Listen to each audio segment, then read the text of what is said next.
welcome everybody. And if you see this later, that's cool too. But those of you who are online right now on Twitch, thanks for joining in. So maybe quickly about me. So I'm, well, a professor at University of Michigan, and this is my lab. And I work in HCI, and I work specifically in technical HCI. And I'm always excited to work with students in areas of HCI.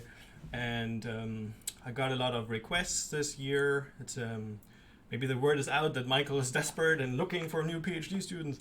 And so I got a lot of emails and more than I could handle. And what I decided to do is actually offer this like online office hour.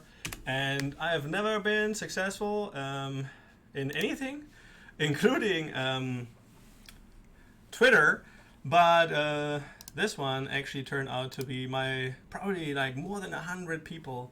No, this is just more than 100 people. More than 100 people actually saw this tweet, and actually I think more than 14,000 people actually saw this tweet. So there is interest in learning more about HCI and PhD, and specifically in HCI. So I want to say that I can talk mostly about the program here at Michigan, obviously. I've been a professor here for more than 3 years now. I've read various applications. I'm still relatively young, so I don't know everything. But I decided I'll share my perspective. And then other professors may chime in. And really, if you're working with somebody right now, the person to talk to is really the professors that you're working with right now. So so you should believe them more than what I say. But so it was actually really cool. I thought I'll give you this Google Doc, enter a few questions, and here we go. Lots of questions that you raised, and maybe some will still be added as we speak. And then I also, I was trying to be prepared, and I thought there's a couple of things I wanna talk about, and I changed ideas here because the first thing I want to say before I actually really get started on answering your questions is whenever I talk to people that are interested or potentially interested in pursuing a PhD, I always feel this, they're very shy. So I guess if they're afraid to say that you're interested in doing a PhD, I feel like expressing an interest in a PhD that doesn't mean anything. You're just generating an option. So your main idea right now is to obviously apply to interesting programs, find professors that you could be excited to work with. And what I wanted to say really here is that, believe me, professors really want students. We are looking for you guys out there, and we want you to express that interest. So we know most of you, when most of the students I work with, they want to end up in industry and they want to get a good job, and there's nothing wrong about that. And there's a small, tiny fraction of students that are interested in PhDs, and then an even tinier fraction among those students where they're seriously considering it and they are already involved a little bit in research. So it's not like everybody is a super PhD student or like a pre-PhD student already. I know that some of you have heard you need to have so many papers in order to be considered. And a lot of the questions that you have collected for me are going into that direction, like how good do I have to be a PhD student? So I'll come back. Well, no, I actually, let me say this now. So when a professor selects a PhD student, they want to be excited about working with that PhD student. It's obviously a longer term commitment. PhDs are, depending on where you are in Europe or in the US, between 3 and 6 years.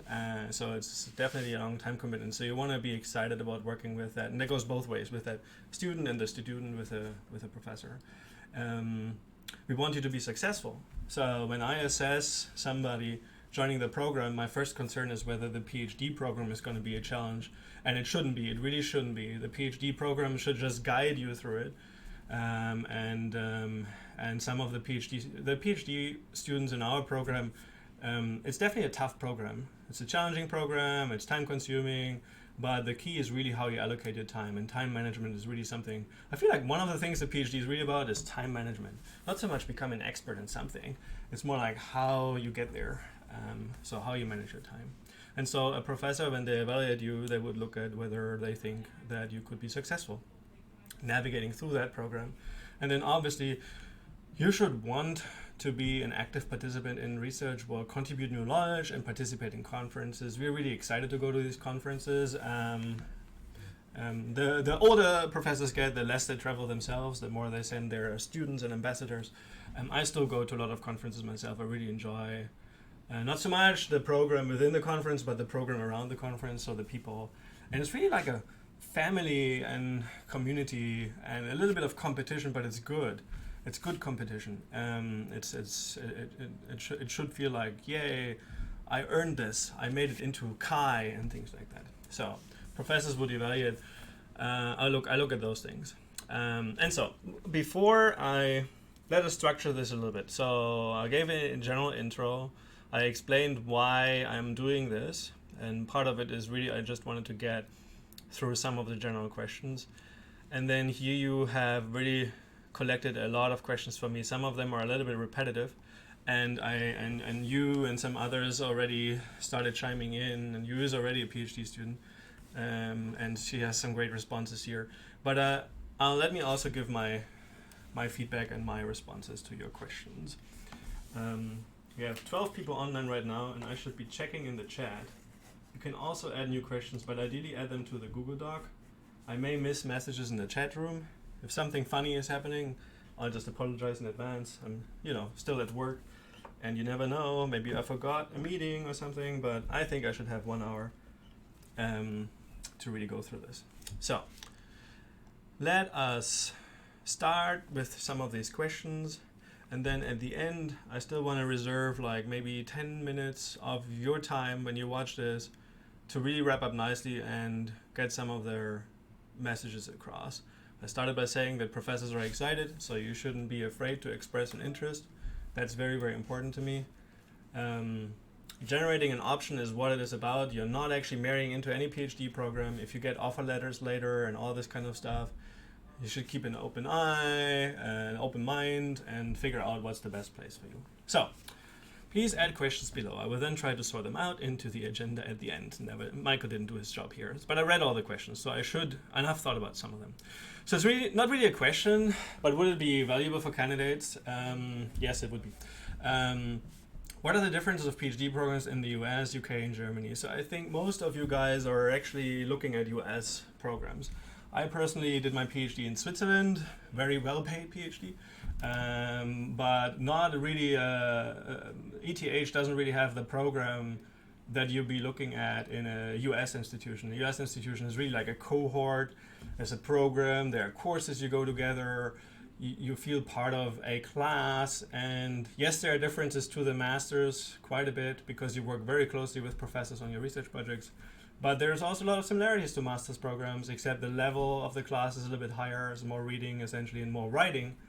But there's really a program. So at ETH and in Germany, I didn't do my PhD in Germany, but I have friends that did their PhDs. In Germany, you also have, for example, the option to do a PhD in industry, and you get like a professor at the university. The PhD can only be conferred from university. So there's all kinds of ways. So in Germany, in the automotive industry, a lot of people do PhDs. They are often shorter, just 3 years. In the UK, I've heard 2 to 3 years. The defense in the UK is one of the toughest from what I've heard. People really get grilled. So I feel like there are interesting differences at the detail level. But really, like where you do a PhD, really to me, it comes down to obviously location preferences, outlook. If you do a PhD in Germany, it will be harder for you to find a job in the US, for example, than doing a PhD in the US. And then from there, I feel like from the US going to Germany, we always like, I mean, I'm German, just saying, but we always like to hire those guys. So the focus, and so the other main thing was, I was basically always an assistant in my professor's lab and in her courses at ETH. And I actually got a lot of exposure to teaching. So I was teaching in web engineering, HCI. We started HCI, Principles of Interaction Design. I got my own course that was cool at ETH. I think it's discontinued now. And so really, I feel like ultimately it comes down to the advisors that you work with. They will generate options for you, and you should really let them know if you're more interested in being involved in teaching, if you just want to get through it. So at Michigan, very specifically, let's just talk about the program here. And it's very similar to many other US programs. So you join into the program, they lay it out for you. The expectation is you commit 5 years of your life to this PhD. You have to remain in good standing, and as long as you're in good standing, you will always get funding, so you don't have to worry about that. During your duration or tenure here, you would have to be a graduate student as instructor, so basically a course assistant for at least I feel like at least 2 semesters. The programs differ there, and then we always try to match our PhD students to those courses. When my PhD student, for example, becomes a graduate student instructor in a class, I don't fund them personally from my funding. The school pays for them, and so that also makes it good for professors. Ideally, you would want to reserve most of your time for research, and that can sometimes be a struggle in the US system, and it's probably a little bit better in ETH. I had a lot of time for research. Okay, so I spent quite a bit of time on this question, and now you also know a little bit about the differences. So Switzerland, well paid; Germany, not well paid; US, okay, you will survive depending on where you live; and UK, I'm sorry for you guys. Some universities offer both general CS PhD and HCI PhD programs. For example, CMU. That is correct. So CMU has an HCI institute. Here we have a School of Information, and CMU has a very strong CS program. The HCI Institute is excellent, has an excellent reputation. You should apply to both if you can do that. At Michigan, you apply, if you're a technical HCI student, you apply to both CSE, Computer Science and Engineering, and the iSchool if you wanted to work, for example, with someone like me or Steve Oney or Florian Schaub or Matt Kay.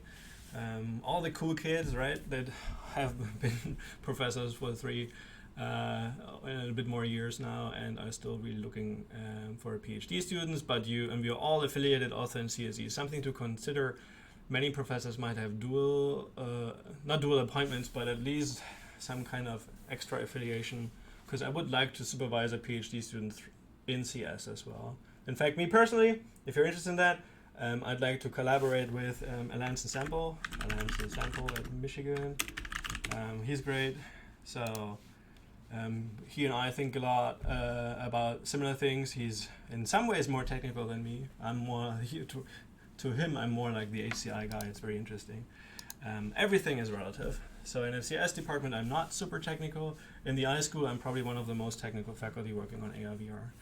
So, faculty are part of the School of CS, and they work in multiple labs, including HCI. I think faculty have their own labs, and sometimes they have their larger multi-faculty labs as well. This idea of multiple professors in one lab is something that I only know from Denmark and Scandinavia. In at ETH, or like in Switzerland or in Germany or in the US. Assistant professors are not assistant to any professor. They're just their own kind of leaders, and they have their own little labs usually. Here at Michigan, in the School of Information, we have, for example, the Social Research Media Lab. And that's a collective of multiple faculty. It's a really cool group of people. Steve Oney and I and Walter Lasecki were thinking of creating something around AR/VR. Hasn't really happened. Now we have a larger AR/VR initiative here at Michigan, which, by the way, is a good place. Just some little advertisement here. And yeah, you could definitely collaborate with faculty across labs, but usually they have their own lab. What is the difference between them? I don't know. The main thing is you apply to both CSE and HCI. If you feel like both could be a fit, you would essentially end up potentially with the same professors, but you increase your chances of being accepted into one of these programs. The iSchool here and CSE are both very competitive, but there sometimes might be strategic reasons why a professor would want to supervise you through a different program, because then they can team up with another professor and share resources. So funding considerations might drive this a little bit, but yeah, it's hard for you to know. You should only apply to programs where you are a fit. So you shouldn't apply to HCI if you've never done HCI before and you want to learn about HCI. That's not the right way to go about it. Then apply to CSE and say that you'd like to expand, and find a professor in CSE who has strong affinity to HCI, but he's not in the HCI Institute at CMU or not in the iSchool at Michigan. This is a complicated question. Thanks a lot for this amazing idea. Really. Okay, thank you. What is the difference between when one's research has an HCI focus but can span multiple fields? So the thing with HCI is obviously nobody is just in HCI. People always introduce themselves at the intersection of HCI and X. HCI in information visualization, HCI in machine learning, HCI in natural language processing and robotics. That means, first of all, they're probably not as technical, or like they're not asking these deep down technical questions that somebody who's really in robotics or really in natural language processing would ask. But they're trying to make human-computer interaction contributions, so they publish in the Chi literature, the Chi venue, and which program is better? I really feel like you should find the best advisor in one of these programs. So it really comes down to the professors. Yes, so computer science at CMU is very high ranked, so is the HCI Institute. UW, similar. Here, Michigan, great CS program, really strong information school, probably the best. Sorry, I didn't say that. So, do non-CS prof letters hold less weight even though they will still speak of research ability? No. So you're probably asking this if you're applying to a CSE program and you don't have a professor. So yes, so there's some valid concern in that question. If I don't know the people that write the letter for you, then I don't have that trust yet. I'd still read the letter. I read so many cool letters, and it's really, if only you knew how excited some of these professors are about you, and that means a lot to me. So it means even more if I know the person and how they would potentially assess whether they're critical or whether they're like just nice guys. But if I don't know the person, I still read the letter. I think letters from professors are more important than letters from industry. Now I know that some of you may have been in industry and for a while now and are actually, these are the letters you can get at the moment. They're still good, but it would be good to have at least one professor write letters for you. So what's important to me is, one of the things I look at, do I know the professor? How do they rank the candidate? Do they speak highly of them? Do they express concern? Are they honest? Like, are they? Nobody's perfect, so there should be a weakness in, or not everything is a strength that you have, and so maybe the professor mentions where you could improve, and I think that to me makes it a good letter. And if I get a letter from an instructor, it usually just tells me how good you were a student in that class, and that is something that is useful, but you don't want to have 3 of those, maybe just 1. You should have somebody that has worked with you, somebody you can judge, who can comment on your research ability. If you've only worked directly with a PhD student or a postdoc and not directly with a professor, still try to get the professor to write a letter, because ultimately I'd like to hear from the professor. One of my first PhD students here at Michigan had a really cool letter an interesting letter from a professor and a postdoc, and they wrote that letter together, and there were lots of useful insights for me. There were some weaknesses in the student, but overall it turned out to be a great student. So I really appreciated that letter. So what do first and second year students usually do? Survive. They try to survive, right? Many of you move into a new environment. Many of you are getting to know a new program. Yes. So they take classes. They want to be involved in research from day one. You will not feel happy if you feel overloaded with classes and you feel like you don't get any research done. Don't try to get all the classes out of your way and then do the research. You have to figure out your way. And so a first year PhD student is involved in research, not as independently or actively as a second or third year, but from day one, you'll be involved in research, you'll be collaborating with your professor, postdoc or PhD student, depending on how they run their lab. And that is the main difference to being a master's student. Also, the Michigan CS program is completely separate from the Michigan master's program. I know in some institutes you earn a master's on the way, like at CMU you earn a master's on the way to the PhD. Michigan is not like that. And so the programs are different. A lot of PhD level courses are seminar oriented. So like you read papers, you critique, or research methods oriented. These are not things we usually do in the master's program. Where do people go from PhDs in HCI in terms of non-academic paths? Well, they go to all kinds of cool industries. A lot, obviously, in the tech field. I know cool people that end up at Snap, at Google is obviously in Zurich, it was like almost everybody went to Google or Disney. Microsoft, yeah. Sometimes they do startups. So that also happens in HCI. They're interesting. Like, I want to do a shout out here to Chatham Labs from a friend in Toronto, Professor Dan Wigder at the University of Toronto. He created Chatham Labs, and that is essentially like a technical HCI-oriented research lab that works with industry. And really, like, if you look at who he hired into this, they all have PhDs from top institutions and in HCI. Like Toby Grossman is super cool. Ben is super cool. You could end up in there if you have an affinity. If you don't want to be a professor, if you want to get a decent salary and still have an impact and make an impact in this world, you could end up in something as cool and exotic as this, or you work in Microsoft Research, which I guess to some people is still very academic. So, lots of paths, okay? Can you explain funding? I think a lot first gen would be confused. So first of all, funding shouldn't be your concern. It's the professor's concerns. If a professor signals to you that I need to look into my funding, they really probably are unsure how they are, and I am most of the time, how they're doing financially, but really shouldn't be a concern for you. Most PhD programs will guarantee when you enter the PhD program, you will be funded. Sometimes you may have to be a bit more active and talk to professors and figure some of that research assistantship out, but you should. So basically, when I get a PhD student, I pay about $100,000 if they are if they're an international, if they are not a local, not a Michigan student.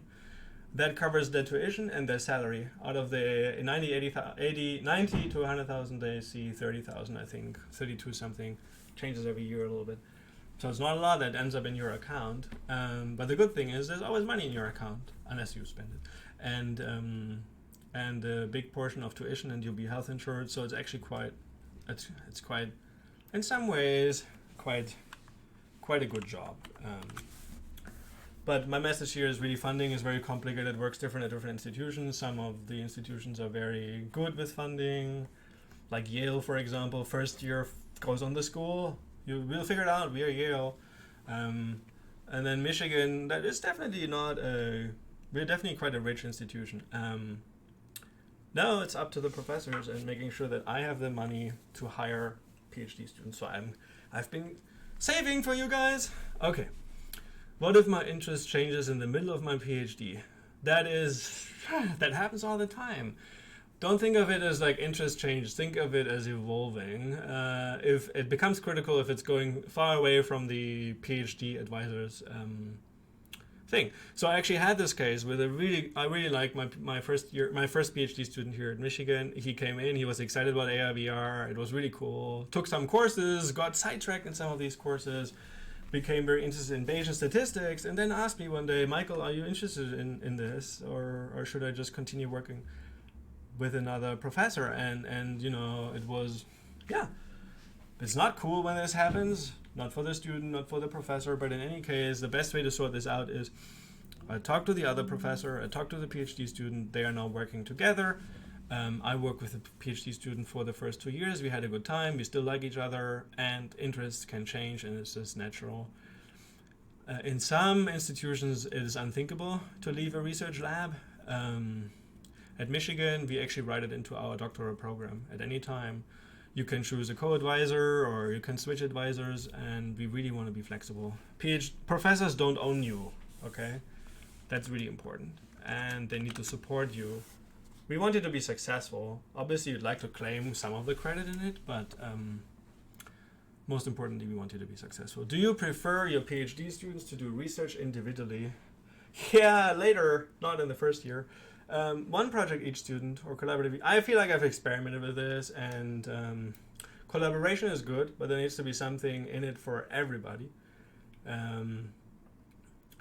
And I don't have too many PhD students. At the moment, I'm actually down to one PhD student. That's good. I have lots of positions. Please all apply. But I want to grow the lab to 3 to 4, probably not go higher. And my experience has told me that it's better not to spread too thin. I can only work on a few topics very well at the same time, and I would imagine it's the same for PhD students. So a PhD student should have their main topic and they can learn by being involved in some of the other projects. So I definitely encourage collaboration, but it's something you should really discuss with your professor, and it raises other questions like, are you the best person to work on this problem? Would you learn new things by working together with another PhD student? Should we bring in another professor?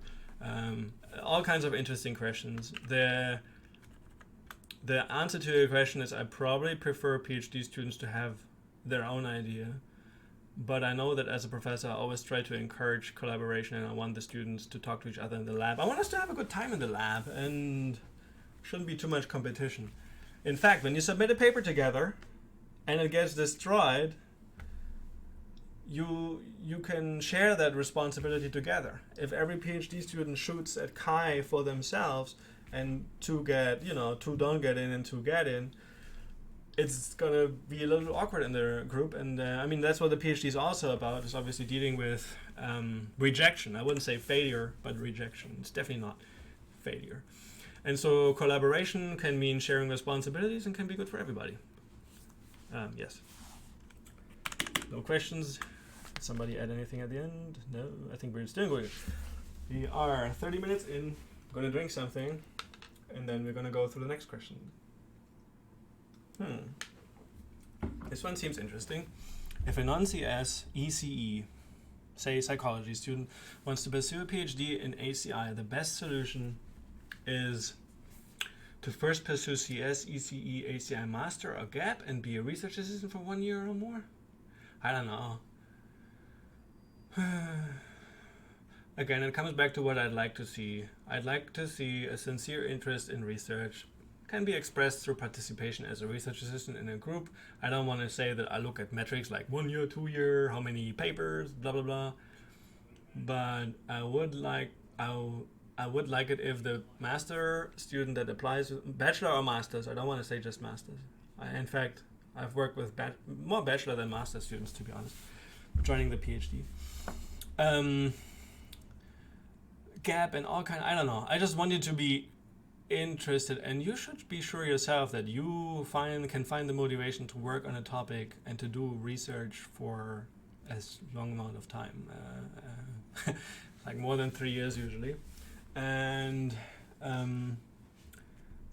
wanted to get to be in a position where somebody can comment on your initial research ability.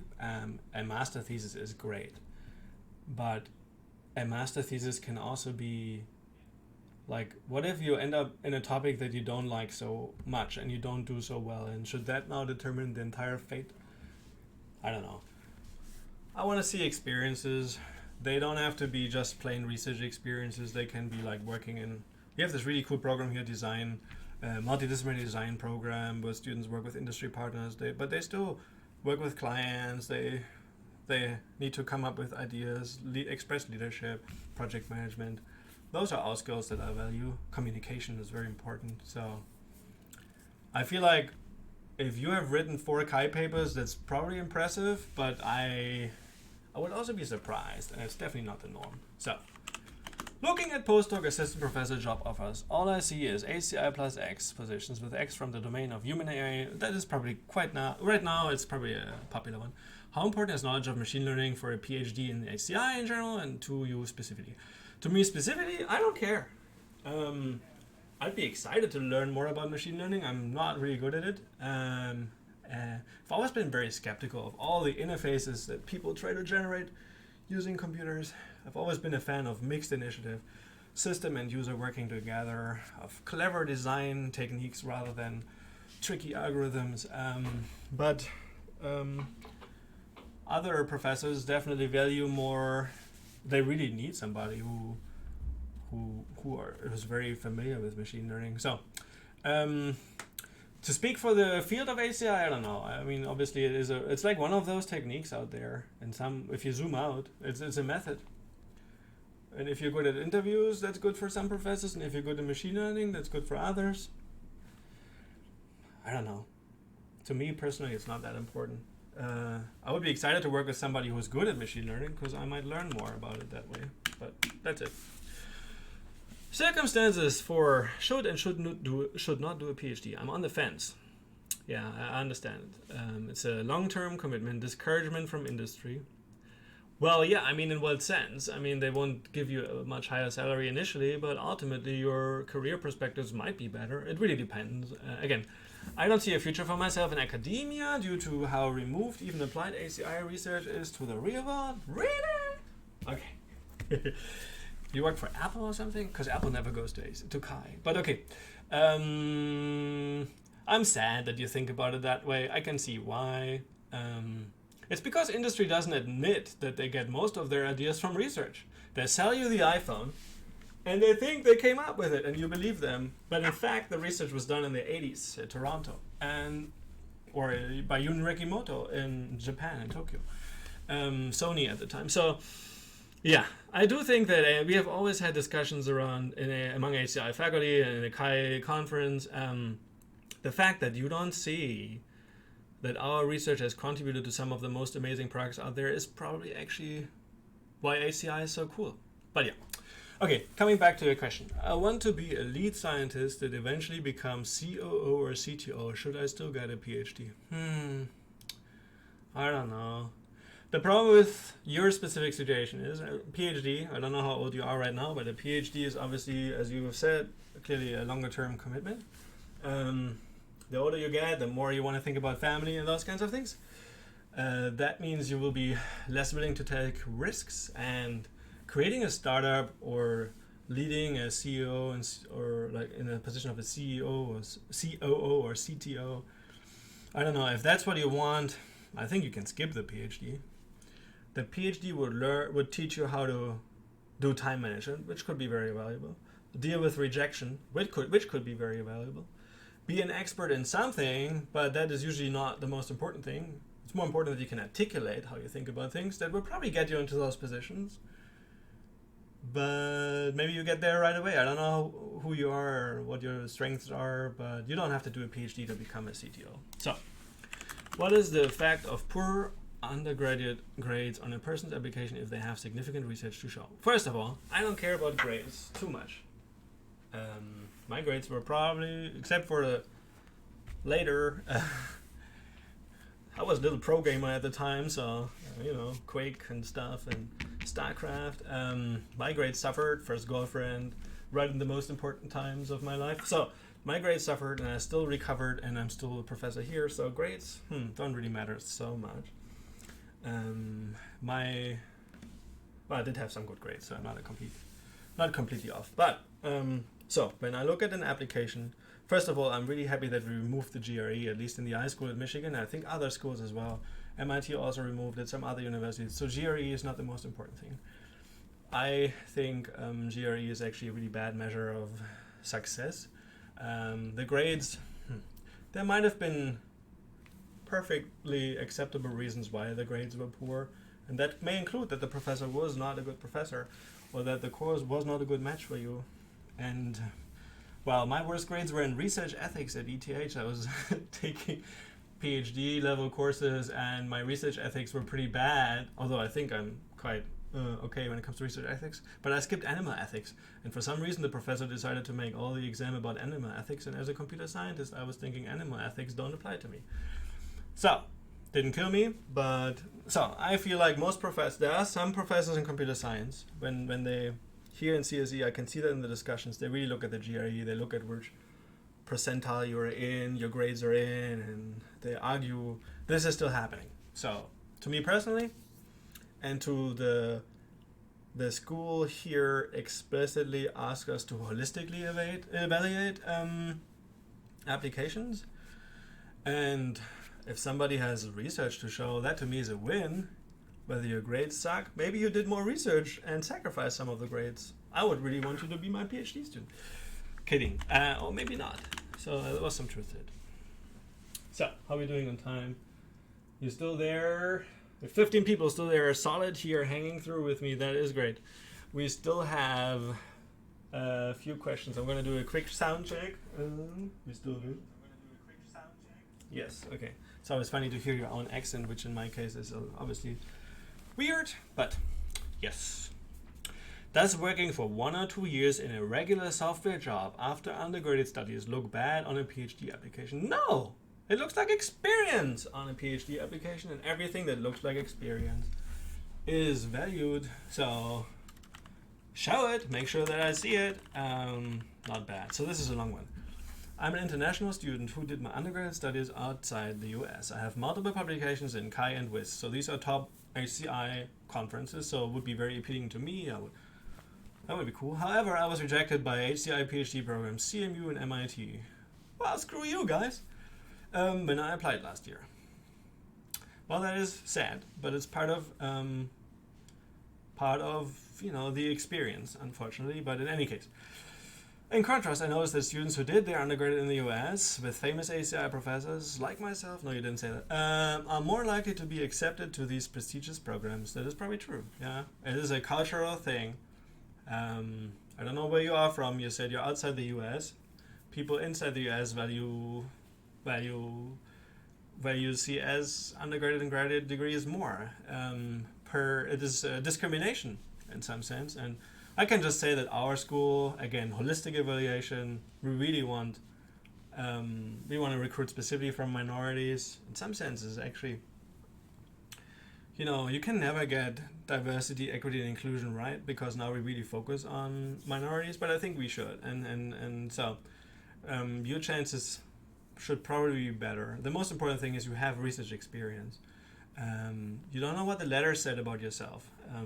You don't know whether the HCI professors know the professors that wrote your letters, or maybe you do, but I feel like these are more factors than where you actually come from and how international you are. Again, you continue as an international student from an underrepresented country. Does it mean that I have less chance to get into these programs when competing? You shouldn't. You really shouldn't, and I don't know what the numbers really say.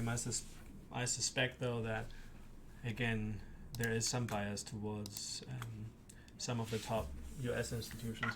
If you're not from a top US institution, but you're still from a US institution, you are usually losing against top international institutions. So I don't know what the mental models and the value systems of professors are, but really your research experience. If you have multiple publications in Chi and WIST, that to me is impressive. Then you should really get into these programs. Your professors probably said that you'll be successful, and so should really get in there. I'm surprised. You should feel free to reach out to me personally. Maybe I can give you some feedback on some of the applications, materials or something. I think the problem must be there somewhere. I don't want to offend you. It can't be that you're not from the US. So it seems like connections are much more important. I understand that this is not an issue limit. Yes, that's true.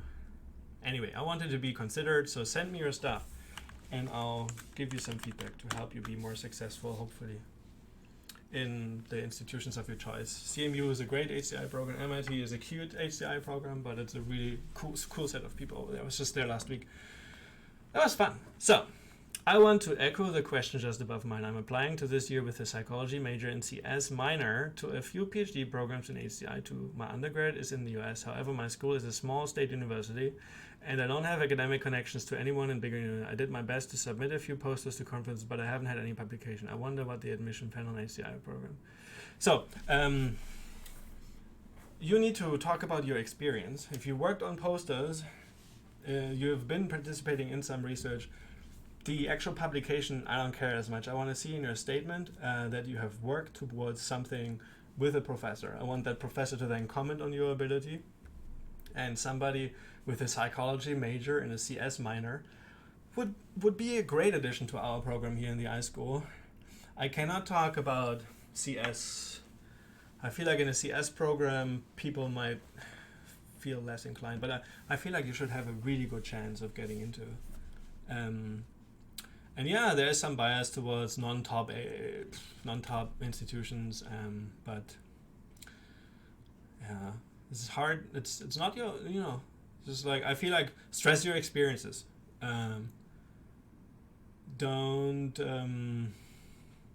And maybe make part of your personal statement that you feel a little bit disadvantaged in some, or don't go that way, but stress how hard you've had to work to get where you are. And that to me is like, I'm a self-trained HCI guy. I was at ETH. We didn't have HCI at ETH. Like my PhD is from, I really like the professor obviously, but she was not known to anybody in HCI, and I should not say that. I'm sorry. But, if you're coming from some top institution, some super well-known professor, you will definitely have an easier time. There's no doubt about it. But it shouldn't be, your fault. On the portfolio, the PhD and HCI programs value require a portfolio of design, coding, research projects. I usually don't. Sorry. Just Skyping. Okay. Sorry.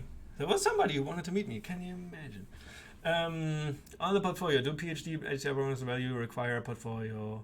It could be that a professor like myself or a professor like John Zimmerman or Jody Felicia at HCI Institute at CMU might. I mean, I do like seeing a portfolio. I think it's cool if you can show it, if you have a website. Required? No. Value? Yes, absolutely value it. But your priority should be in getting the materials that are required in a perfect shape. And then the portfolio and finding you online and having a professional experience on your website is important, but it's secondary. I would definitely still value it though. This question is only for UMSI PhD program. Yoo-hoo! Do faculty from UMSI collaborate with faculty from the psychology department? As an aspiring researcher, I would love to study HCI with an edge focused on cognitive science and VR, AR, mixed reality, and I wonder if UMSI has such an interest. Yes, so if you mention VR, AR, mixed reality, then most people would probably point my way in UMSI. And then me personally, I don't have a collaboration with somebody in psychology, but I feel like it would be interesting if you could mention both me and maybe another professor in SI, and then also mention a professor from psychology that you would be excited to work with. But when you apply to the UMSI program, you should at least mention 2 UMSI faculty. And then the third one could be another department, but it wouldn't be sufficient to mention me and the other professor and the well, it's still sufficient. I would talk to some friends here to look at your file. So when we evaluate a PhD application, ultimately really comes down to how excited the professors are to work with you. But it needs at least 2 professors, at least here, 2 professors to really say, yes, this would be a good candidate for our program, and yes, Michael could be a good advisor. Should I assume that if a professor has a PhD in CS, 15 minutes, she is looking for an applicant with a strong... Well, no, don't assume that. So, for example, let's just combine the last 2 questions, right? A lot of AR, VR, mixed reality things. It's a lot of cool stuff you can do in CS, and a lot of people do that in CS. So coming from computer vision, computer graphics, coming from optics, from tracking, all kinds of technical things. But where VR and AR really needs more research is HCI, and a background in non-CS, for example, in psychology, could be very useful. Now, for me personally, it's not right now on my agenda. I have as a tenure track assistant professor, I'm still young and being evaluated myself, professor, so I have a research agenda, and I'm trying to work along this agenda. I would like to give my students obviously some freedom to explore their own ideas, but also I would always try to get them to contribute somehow to that agenda, or I widen my agenda a little bit. But I would say that if I'm super honest, 2 years ago, you almost had to have a CS master's in order to talk to me and get me excited about working, because most of the problems I was working on were very technical. But now I feel like, especially with some of the collaborations we have here in UMSI, where somebody can go into privacy or security and work at not at the technical level, but as the user perspective level, there are interesting things to be explored around AR, VR. How we make decisions about adopting some of these technologies is very interesting. The mental models of people around AR, VR, and how they think they work, but actually don't work. We've been working on a research project. I've been wanting to do this for some time, and I had a collaboration with somebody out of Canada, Simon Fraser University, a really good first-year PhD student. We did interviews with developers and designers and explored what their issues are when they create AR/VR applications. And yes, it would have helped to have a more technical background, but it may also have biased some of this, the way going about it. So the PhD student I was collaborating with she's not my PhD student, but collaborating with in Simon Fraser, she did a really good job, and I think she has training in non-CS. The students here that I'm really excited about have arts affinity, at least, if not a background in arts, a minor. So I feel like, yes, CS is a plus still, to be honest, when working with me, but in an iSchool or an HCI program, CS people might be the majority, but there are lots of other interests. On the note of non-academic paths, post-PhD, what do salaries typically look like in industry HCI? Does having a PhD... Yeah, well, you know what? I just know that everybody out there earns more than me in industry, and yet I like my job more, but that's not what you asked. I think the salary will be very good. I think the more tech-oriented you are, the better the salary will be. The more management-oriented you are, the better salary will be. Graphic design or kind of like creating content doesn't pay as well as being able to prototype and implement and design interactions, for example, in AR VR. So 3D modeling doesn't pay as well as being able to create AR VR applications. So what about if you stop at a master's in HCI? Totally reasonable. I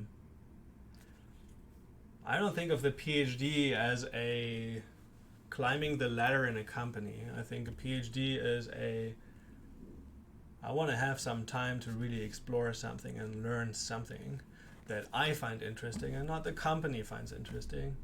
In many ways, the people that you work with, the company, the professor should find it interesting, but they find it mostly interesting because you find it interesting, and so that's not really how it works in industry.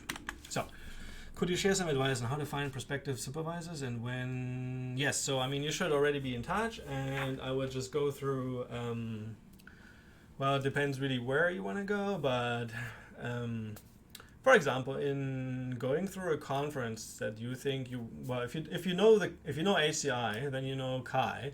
So then through Kai, one thing you could do is Kai 2020, and look up the subcommittees there. So I should just do Kai 2020 subcommittees. This is probably the most unusual way anybody has ever explained how you can find potential advisors. But if you look at these people, this is the people that are active in Kai after the PhD. So these are all postdocs and professors or senior PhD students at least, so you have to do some filtering. These are the areas in which they work in, and I should be there. Ta-da! Really, that's what I wanted you to find. No. So if you look at this list, all of these are good friends. They're all at great institutions, from Monash, Australia, where I used to be, to Adobe in research industry. These are, by the way, I didn't mention Adobe, Autodesk, and those companies before. A lot of great HCI work happening there. Really cool people. And then good friend, Steve, my office neighbor, Xingdong, really cool people here. And so that's a way to find advisors at different universities. So let's say, okay, Washington. I'm a big fan of University of Washington. I really like Curtis, Alexis, really great people. I'm looking for like Jake, but Jake is probably James Fogarty. Don't work with that guy. You'll be having too much fun. No, he's great. Audrey Desjardins, Edward Wang. Edward Wang is probably not. Okay, so that would be a way for you to identify a few professors in their fields. Obviously, otherwise you go through like, I don't know, UMich, HCI, professors. I feel like we have. Yes, this is cool that we actually spent some time creating this page. So you can find this online, and just for us specifically, we do the same thing, but then it's just professors here. It does say accessibility and computing for me, inclusive technology, and it's true, but I think some of these other people are a better match if you're really into accessibility. And many of us are listed here multiple times. HCI is really a good set of so who is who in HCI from Michigan in some sense, plus CS. And so then UMich, CSE, Interactive Systems, for example, is a set of people that Interactive Systems is a good term for technical HCI. And then here you can also find these professors. And yes, you can speculate all you want, but the best way is to probably reach out to some of them. We are very busy. Part of the reason I'm doing this is because I was very busy couldn't write back to everybody. So these are a few ways. The most and best way to find people is to talk to the professor that you're working with right now, assuming that you do. I enjoy these things. I like pointing people into directions. I have a lot of friends at other institutions. I have a lot of respect for a lot of the HCI programs. I will send you away if I feel like it's the best match. My goal is not to keep you at Michigan, unless I really, really want you to be here. Haha. How are gap years or periods of experience in the industry viewed while reviewing applications in PhD? To me, it goes under experience. I don't think of it as a gap year. I think that term is really bad. Gap. You don't have a gap in your CV. If you go and get a job, you are actually adding a lot of experience to your CV. So, really, this is a good way to wrap up. I'm going to drink some water, and then I'll give you a little bit of a pitch at the end. So, thanks for the questions. We have all come together because we are potentially excited about pursuing a PhD specifically in the areas of human-computer interaction and something. We talked about how HCI often intersects with something, so it's good to bring in experience and background, for example, in AR/VR or in natural language processing or in data science or machine learning or arts or psychology.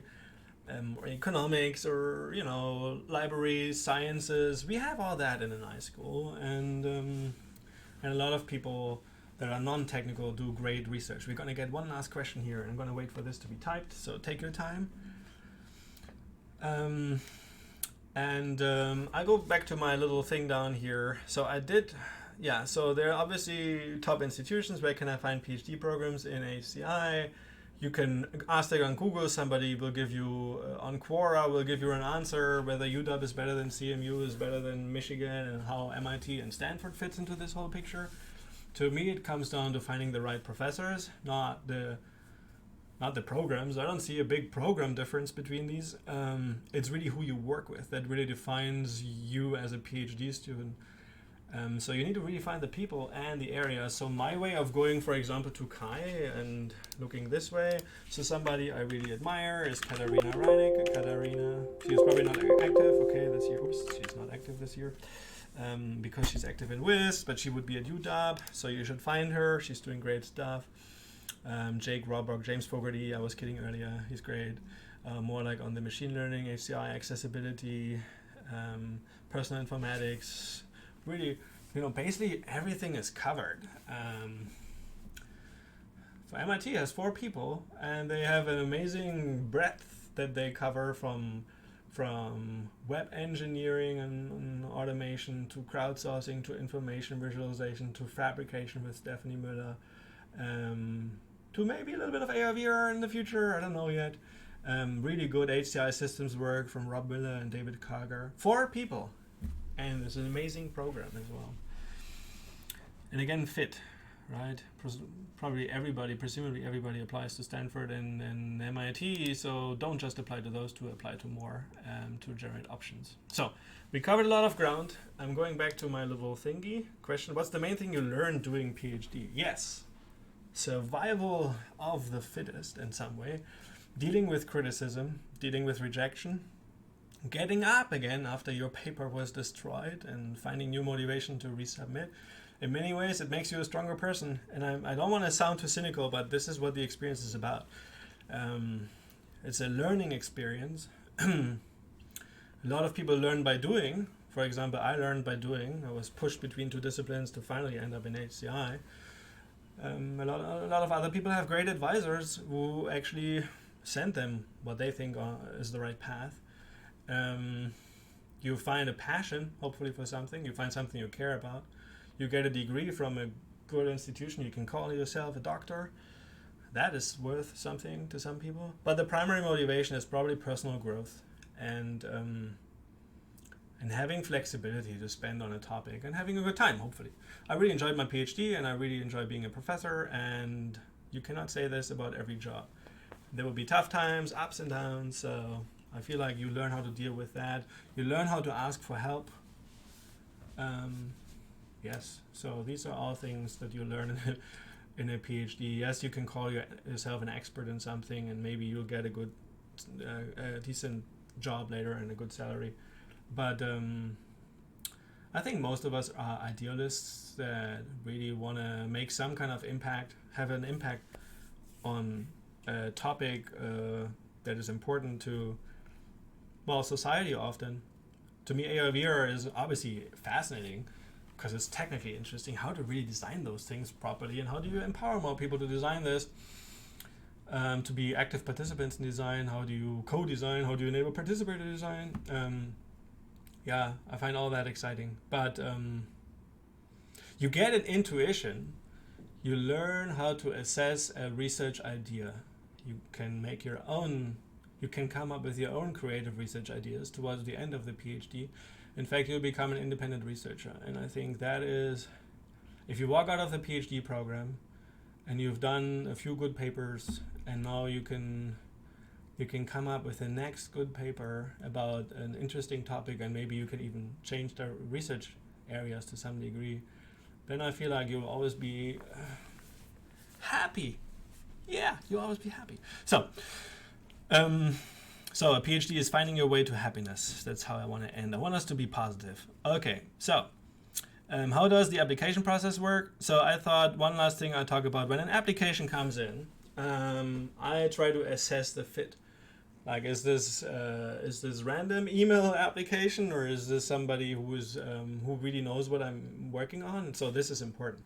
In your academic statements, really mention the people that you're excited to work with by name, the professor, and express to them that you know, or at least you think you know, what they're working on. And don't pick the paper from 10 years ago.